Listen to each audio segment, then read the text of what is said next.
Ça va vous? Toujours compliqué de commencer la vidéo. N'hésite pas à t'abonner si ce n'est pas déjà fait, mettre le petit pouce bleu pour le référencement. Je fais pas ça souvent, mais en fait je me rends compte que c'est toujours bien de faire un petit rappel parce que ça aide pour faire connaître la chaîne. Donc voilà, c'est parti, on enchaîne. L'autre jour je suis retourné à la Cité des Sciences à Paris, où j'étais pas retourné depuis que j'étais petit, et on est tombé sur une exposition sur les robots. Honnêtement, si j'avais les connaissances, mais c'est absolument pas le cas, je pense que je ferais beaucoup de vulgarisation sur la robotique parce que c'est quelque chose qui m'intéresse énormément. Je pense que c'est pas la première fois que vous m'entendez dire ça, donc oui, je suis très curieux de base, vous l'aurez compris. Quelle ne fut pas ma surprise au détour d'une rangée dans l'exposition de tomber sur ce petit robot appelé Millie Robot. Et je vous vois derrière votre écran vous demander, mais qui est ce Millie Robot? Eh bah écoutez, c'est tout simplement un robot qui est capable de se déplacer dans notre corps.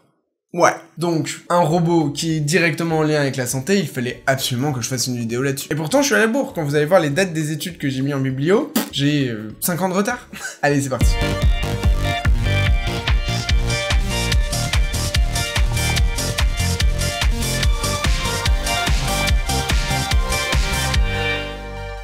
Bon, déjà, commençons par les présentations. Je sais qu'on aime bien mettre un visage sur une personne. Voici Millie Robot. Oui, je sais, en termes de charisme, Millie Robot a des petits efforts à faire. Là, on dirait plutôt un petit bout de Michelin. Mais c'est déjà ça. Sauf que je vous le rappelle, mesdames et messieurs, ce petit bout de polymère de 4 mm créé par les chercheurs de l'Institut de Max Planck for Intelligent Systems de Stuttgart, anti-sèche, est capable de se déplacer dans le corps humain. Je sais que comme ça on a du mal à s'imaginer ce petit bout de plastique en train de bouger, et pourtant les chercheurs se sont inspirés du mouvement des larves pour le créer, et vous allez comprendre tout de suite pourquoi. Millie Robot est constitué de plein de petites particules magnétiques à l'intérieur de ce petit corps de 4 mm, et du coup il peut être contrôlé via un champ magnétique externe à l'extérieur du corps humain. Grâce à ce champ magnétique externe, Millie Robot peut marcher, ramper, nager sur ou sous un solide, passer des obstacles et même porter des petites charges. Plutôt balèze. Ce n'est pas la première fois que je traite un sujet où on pourrait penser que c'est de la science-fiction, mais non, ce robot est bien étudié depuis plusieurs années maintenant et pourrait un jour, se balader dans le corps humain. Mais dans quel but? Pour manipuler nos cerveaux et nous transformer en masse non pensante pour que nos dirigeants puissent faire ce qu'ils veulent de nous? Ah putain, mais non, ça c'est le vaccin ARN, merde, je me suis planté de sujet!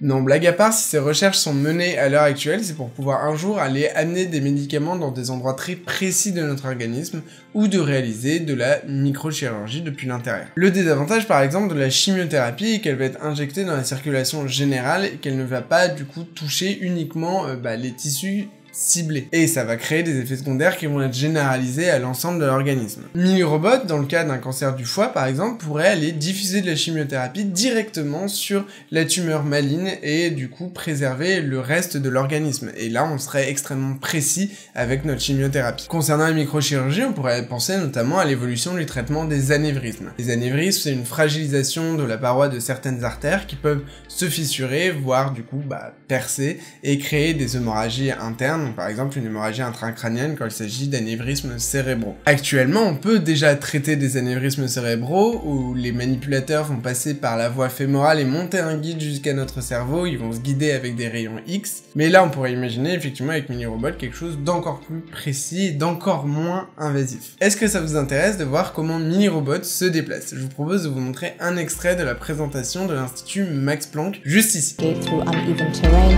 or overcome obstacles. This robot, despite having no legs, can move around as freely as a caterpillar. So what will its purpose be one day? Et cet extrait date de 2018, donc il y a déjà plus de 4 ans. Et depuis, c'est assez compliqué de retracer des informations sur l'évolution des recherches autour de Millie Robot. J'ai dû aller me pencher sur des études anglo-saxonnes, etc. Mais en tout cas, dans la presse française, il n'y a plus de traces de Millie Robot depuis 2018. Il faut savoir que sur le papier, ce projet est génial, mais en fait, les chercheurs font face à d'énormes difficultés, notamment sur le contrôle du champ magnétique. Par exemple, si Millie Robot va effectuer de la microchirurgie, il faut que son contrôle soit parfait par l'utilisateur, par le chirurgien, et que les mouvements soient ultra précis. Le problème, c'est que dans nos vaisseaux sanguins, la pression, elle varie tout le temps. Notre pression artérielle n'est pas une pression linéaire, elle va avoir un maximum et un minimum, et du coup, au cours du temps, ça varie énormément à chaque battement de cœur. Ce n'est pas un long fleuve tranquille dans lequel le robot peut évoluer sans avoir de contraintes environnementales. Imaginez un sous-marin dans un torrent, bon, dans un énorme torrent, mais ça vous donnera un petit peu une idée de la difficulté utiliser pour que le sous-marin par exemple se dirige et reste ne serait-ce que stable. Des expériences sont menées ex vivo dans des cerveaux de porc pour observer les mouvements de mini-robots dans un milieu réaliste, dans des tissus cérébraux par exemple. Avec entre-temps une modification de sa forme, et là pour le coup on s'éloigne un petit peu de la larve. Bref, vous l'aurez compris, mini-robot c'est pas encore pour demain, mais c'est vraiment une innovation qui pourrait révolutionner le monde de la médecine, au moins dans 2 domaines, la cancérologie et la microchirurgie vasculaire par exemple. Encore une fois, je suis un éternel optimiste et je vis un petit peu dans un monde tout beau, tout rose, bisounours, mais évidemment que si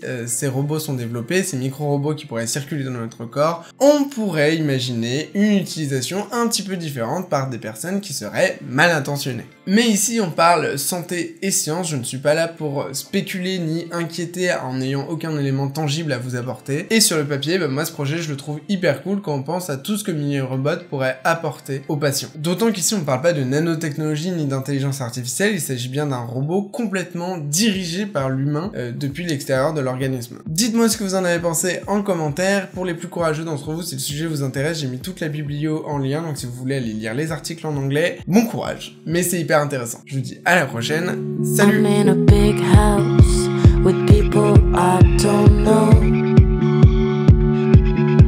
There's a reason, but it's not clear at all.